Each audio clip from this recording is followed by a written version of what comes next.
Hello, this is RYouReadytoOrganize.com, episode 5, part 2 of making home organization maps.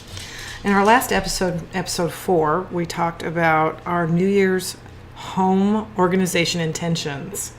Rather than resolutions, we're going to use the term intentions because when we intend to do something, it tends to get done. When we resolve ourselves to do something, we usually will forget it or not do it. So we're going to talk about making home organization maps. And we talked a little bit about this in the last episode, what maps really mean. I think I get things done in a more organized fashion, and I've seen this with my clients. That rather just making a list of what to organize and how to organize it, that we draw a map of how to get there. We start with what our intention is for that space. Draw out exactly what needs to happen to get to an organized space that you're going to love, use, and is simplified and decluttered. So making home resolutions, home organization intentions or resolutions is actually pretty simple.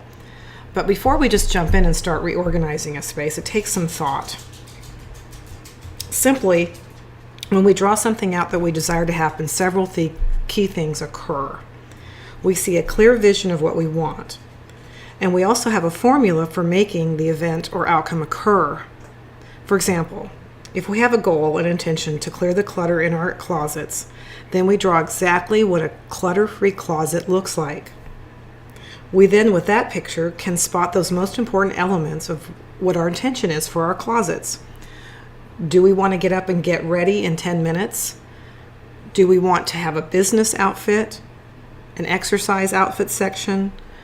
Do we want to have dress down section in our closets? I personally love that formula where there's different sections in my closet based on the activity that I want to undertake for the day. If I want to go exercise, I reach into my exercise section. Some people like to organize their closets by the type of clothing: shirts, trousers, skirts, dresses, shoes, and they like to do it color-coded. That's just fine, but it needs to be drawn out and it has to be intentional. The formula or map for starting any home organization plan is to journal about each room or space, map it or draw a picture of each room or space, and then make some solid organizational goals or intentions for that space. Now, this doesn't have to be a book. This can be just a couple of pages, but those 3 steps should happen so that you end up with exactly the kind of space you're going to love and take care of that will stay organized. When we love a space and how it is being used, how we feel and how it functions, we tend to keep it organized and productive so that we can retain those feelings of joy and satisfaction with those spaces. So the main idea here is mapping home organizational goals for clearing your clutter in this new year. After you do these 3 things, journal and map, and then you start writing your goals and intentions, that should come fairly easily because you've journaled, you've drawn a picture of it, and now it should be fairly easy for you to write out those goals. I tend to not make too lofty a goals. Break things down, simplify them. If you're a very busy person, which most of us are, you have kids, you have family to take care of, you have a job, you volunteer, just pick a couple of spaces a quarter to do. Don't try to do your whole house in 1 month. Please. That is just too much work. You will burn yourself out and give up. So take bite-sized pieces. Just pick a couple of spaces. To me, the most important spaces in my house are my kitchen and the bedroom because I nourish in the kitchen and I relax and rejuvenate in the bedroom.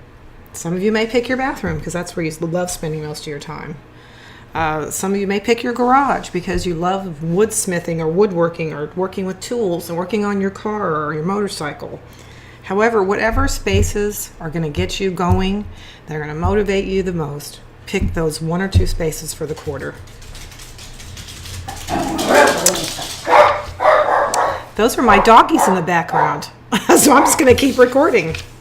So what I'm going to encourage you all to do is pick a couple of spaces for this quarter, use the formula that I just outlined, journal about each room or space, map or draw a picture of each room or space as you want it to be when you end up organizing it and start using it, and then make your goals of how you're going to get there. So until next time, we're going to talk about a 30-day declutter challenge for spring cleaning in March.